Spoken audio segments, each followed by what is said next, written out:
कौसल्या सुप्रजा रामपूर्वा सन्ध्या प्रवर्तते उत्तिष्ठ नरशार्दूल कर्तव्यम् दैवमात्मिकम् कौसल्या सुप्रजा रामपूर्वा सन्ध्या प्रवर्तते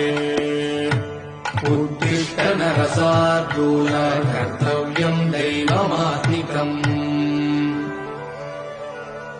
उत्तिष्ठोत्तिष्ठ गोविन्द उत्तिष्ठ गरुडध्वज उत्तिष्ठ कमलाकान्त त्रैलोक्यम् मङ्गलम् कुरु मातः समस्त जगताम् मधुकैटभारे वक्षो विहारिणि मनोहर दिव्यमूर्ते